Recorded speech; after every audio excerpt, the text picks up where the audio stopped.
अब खबरें विस्तार से। बैंकिंग अमेंडमेंट बिल और बैंकों के निजीकरण के विरोध में देश भर के बैंक यूनियनों के आह्वान पर आज से 48 घंटे का बैंक स्ट्राइक शुरू हो गया है। सुबह से ही बैंक कर्मी अपनी मांगों के समर्थन में हड़ताल पर चले गए हैं।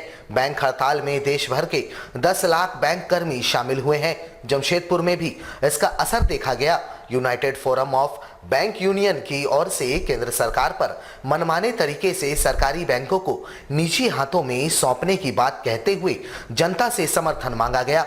बताया गया कि केंद्र सरकार ने अपने चुनावी घोषणा पत्र में 15 लाख रुपए हर भारतीय के खाते में देने का ऐलान किया था। इसके लिए केंद्र सरकार के निर्देश पर जनधन खाते खोले गए, जिसमें 1 रुपए भी लोगों के खाते में नहीं पहुंचे। 2 करोड़ रोजगार देने का वायदा किया गया था। उल्टा वैश्विक आपदा के दौर में 2 करोड़ नौकरियां चली गई। निजी बैंक मुद्रा लोन, शिक्षा लोन, हाउसिंग लोन, जनधन योजना के तहत खाते की सुविधा प्रदान नहीं की जाती है, जबकि सरकारी बैंक इन सभी सुविधाओं को काफी कम ब्याज दरों पर उपलब्ध करा रही है। बैंकों का अगर निजीकरण हो गया तो आम लोगों को काफी परेशानियों का सामना करना पड़ेगा। बैंक हड़ताल United forum of bank union की तरफ से पूरे देश में हो रहा है, जिसमें बैंक कर्मचारी और अधिकारी 10 लाख की संख्या में इस हड़ताल में शामिल है। हमारा मुद्दा है बैंक बचाओ देश बचाओ। United forum of bank union का मानना है कि अगर राष्ट्रीयकृत बैंक नहीं रहेंगे तो देश का विकास नहीं होगा। इसीलिए इस नारे के साथ हम लोग हड़ताल पर हैं कि बैंक को बचाना है और देश को भी बचाना है। राष्ट्रीयकृत बैंक जो है देश की आर्थिक रीढ़ है। यहाँ अगर खत्म हो जाएगी, निजी हाथों में चला जाएगा तो आम आदमी का विकास, मजदूरों का विकास, किसानों का विकास जो इसके माध्यम से होता है वो नहीं हो पाएगा। और इसी का विरोध करते हुए हम लोग 2 दिन के हड़ताल पर हैं। और सरकार जो है इस शीतकालीन सत्र में बैंकिंग लॉ संशोधन बिल ला रही है, जिससे कि बैंकों को बेचने में या बैंकों को निजी हाथों में देने में उनको सहूलियत होगी। उस बिल का विरोध करते हुए 2 दिन के हड़ताल है। और अगर सरकार फिर भी उस बिल को टेबल करती है तो संभवतः हम लोग इंडिफिनिट स्ट्राइक में चले जाएंगे। जमशेदपुर में चोरों का आतंक जारी है, जहां एक बार फिर से बीती रात चोरों ने मानगो थाना अंतर्गत समता नगर में चोरी की घटना को अंजाम दिया। बताया जाता है कि चोरों ने दिलीप भगत नामक व्यक्ति के घर पर चोरी की घटना को अंजाम दिया। दिलीप भगत ड्यूटी पर गए हुए थे। घर पर पत्नी और बच्चे थे। माता पिता गांव गए हुए थे। बीती रात 1:30 से 2 बजे के बीच 3 लोगों को दिलीप की पत्नी ने सास ससुर के कमरे से निकलते देखा। जब तक शोर मचाए, चोर मौके से भागने में सफल रहे। वैसे चोरी कितने की हुई है, दिलीप के माता पिता के गांव से लौटने पर ही पता चल सकेगा कि कितने की चोरी हुई है।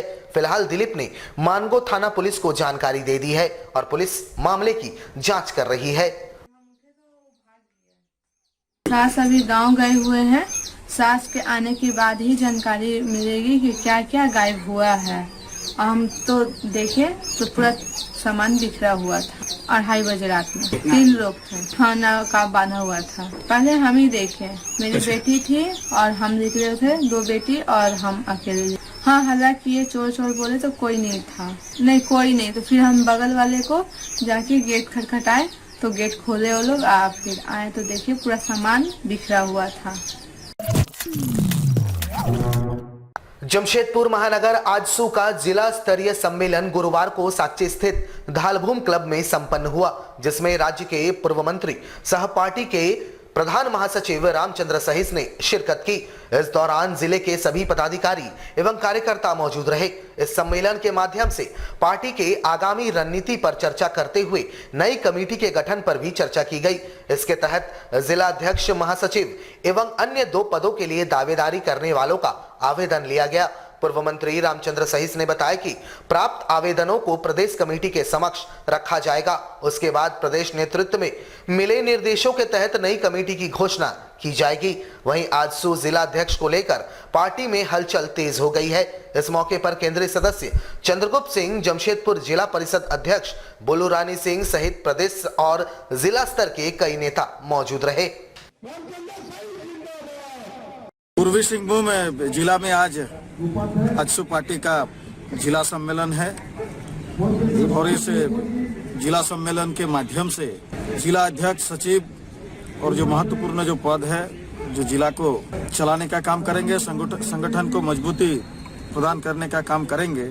नामों का प्रस्ताव यहाँ लिया जाएगा और साथ ही साथ उस नामों को केंद्रीय समिति को अग्रसारित कर दिया जाएगा और केंद्रीय समिति के जो कोर कमेटी है, कोर कमेटी उन तमाम दावेदारों का पिछले कार्यकाल और भविष्य की जो रूपरेखा, संगठन की मजबूतीकरण, सारे विषयों को देखते हुए जिला अध्यक्ष, सचिव और तमाम पदाधिकारियों का घोषणा केंद्रीय समिति के माध्यम से होना तय है। जमशेदपुर के मानगो नगर निगम क्षेत्र के मछली विक्रेताओं का वैश्विक महामारी के दौर में निगम द्वारा बकाया बिल माफ किए जाने की मांग को लेकर यूथ इंटक द्वारा नगर निगम के विशेष पदाधिकारी को एक मांग पत्र सौंपा गया। इसके माध्यम से यूथ इंटक की ओर से सरकार द्वारा दी जाने वाली सुविधाएं मछली विक्रेताओं को बहाल किए जाने और कोरोना काल के दौरान का बकाया बिल भी माफ किए जाने की मांग की गई है। इस संबंध में जमशेदपुर मछली विक्रेता संघ की ओर से बताया गया कि लगभग 2.5 साल से मानगो के मछली विक्रेता आर्थिक तंगी की दौर से गुजर रहे हैं। वैश्विक त्रासदी के कारण इनकी कमाई नहीं हुई है, ऊपर से नगर निगम का बकाया बढ़ता ही जा रहा है। उन्होंने निगम प्रशासन से मछली विक्रेताओं की मांगों को गंभीरता से लेते हुए विचार करने की मांग की है। ऐसा है, आज जो है मानगो मछली विक्रेता यूनियन संघ के द्वारा मानगो विशेष पदाधिकारी दीपक साहे जी से हम लोग भेंट करने आए हैं। आप लोग देखे होंगे कोरोना काल के दौरान में बड़ी सी बड़ी कंपनियां बंद हो गई, कितने लोग बेरोजगार हो गए, कितने लोग जो है आत्महत्या कर लिया। ऐसा स्थिति था कि एक टाइम जो है खाना मिलता था तो एक टाइम खाना नहीं मिलता था। उस दौरान में मछली विक्रेताओं का एक सहारा था राशन स्टोर, जो राशन स्टोर के द्वारा मिलता था जो सामग्री, उससे इन लोग अपना परिवार का पालन पोषण करते थे। किसी तरह भी 2.5 साल लोग बिताए वहाँ पे। फिर ये लोग सामान्य स्थिति होने पर ये लोग मछली लगाने का काम किए वहाँ पे।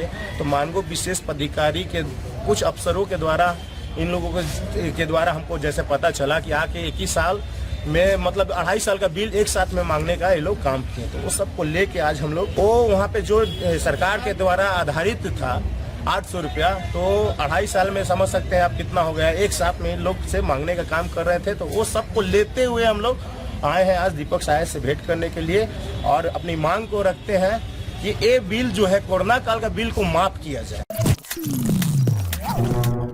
जमशेदपुर के बागबेड़ा स्थित सरस्वती शिशु विद्या मंदिर परिसर में स्कूल प्रबंधन के द्वारा विजय दिवस मनाया गया, जहां पूर्व सैनिकों द्वारा स्कूल में उपस्थित बच्चों को देश के प्रति किस तरह से समर्पित होकर अनुशासित होकर कार्य करना है, इस पर अपने विचार व्यक्त किए गए। 1971 के युद्ध के 50 वर्ष पूर्ण होने पर सरस्वती शिशु विद्या मंदिर प्रबंधन द्वारा विजय दिवस मनाया गया। इस दौरान पूर्व सैनिकों ने कार्यक्रम में उपस्थित होकर किस तरह से देश के लिए समर्पित होकर अपने कार्य को करना है, भविष्य में बच्चे देश को अपना माने और देश के प्रति जागरूक होकर आगे बढ़े, इसको लेकर उन्होंने बच्चों और स्कूल के शिक्षकों को संबोधित किया। आज विजय दिवस के अवसर पर अपने विद्यालय में पूर्व सैनिकों का सम्मान किया गया और भैया बहनों के द्वारा सांस्कृतिक कार्यक्रम प्रस्तुत किया गया। मैं छात्रों से अपील करना चाहूँगा कि अपने आप भी सेना में जाएं, अपने देश के लिए जिए, सभी में देशभक्ति पैदा हो। जमशेदपुर के सोनारी स्थित वृंदावन गार्डन सोसाइटी में सोसाइटी के पदाधिकारियों द्वारा किए जा रहे गबन के मामले को लेकर वहां के निवासियों ने जिले के उपायुक्त से मुलाकात की, साथ ही इस पर कार्रवाई की मांग की।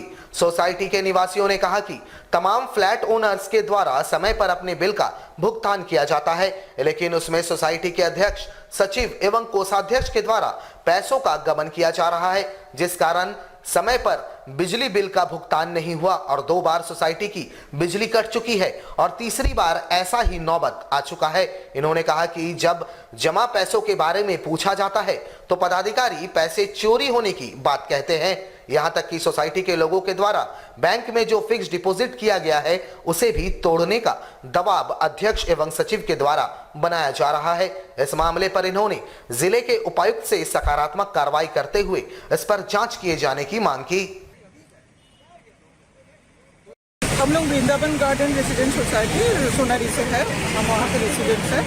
हमें 7 तारीख को 7 दिसंबर को पता चलता है कि जिसको में 15 लाख रुपया बकाया है, जिस कारण से जिसको हमारी पावर सप्लाई काट देती है। और उस दिन ही पता चलता है कि 15 लाख रुपया बकाया है जो हम दे चुके थे सोसाइटी को। वो फिर हम पता करते हैं कहाँ गया, तो सोसाइटी कमेटी मेंबर्स हमें बताते हैं चोरी हो गया। अब इसके एवज वो लोग क्या कर रहे हैं पता नहीं, मगर रेसिडेंट्स को उन्होंने अभी तक कोई हिसाब नहीं दिया है। बैंक स्टेटमेंट 6 महीने का हमने मांगा था, वो नहीं मिला है। इन्वेस्टिगेशन भी कुछ नहीं हुआ है। वो लोग खुद बोल रहे हैं कि हमारा कर्मचारी लिया है, मगर हम ऐसे क्यों मानेंगे? कर्मचारी लिया है, ये तो इन्वेस्टिगेशन का बात है। तो हम इसके लिए चाह रहे थे डीसी सर और एसएसपी सर इस पर इन्वेस्टिगेशन। आगामी 23 दिसंबर को भारतीय जनतंत्र मोर्चा आभार दिवस के रूप में मनाने जा रही है। विधानसभा चुनाव के 2 वर्ष पूर्ण होने पर जनता के प्रति आभार व्यक्त करने हेतु ये आभार दिवस मनाया जा रहा है। एग्रीको ट्रांसपोर्ट मैदान में इस बाबत जनसभा का आयोजन होगा, जहां शुरुआत में सामूहिक पूजा पाठ का आयोजन किया जाएगा, जिसके बाद पार्टी के विधायक सरयू राय जमशेदपुर पूर्वी की जनता को संबोधित करेंगे। साथ ही वहां जनता की समस्याओं को भी सुनेंगे और पार्टी स्तर पर उसका निदान करने का प्रयास करेंगे। इसकी जानकारी पार्टी के पदाधिकारियों ने गुरुवार को आयोजित एक वार्ता में दी।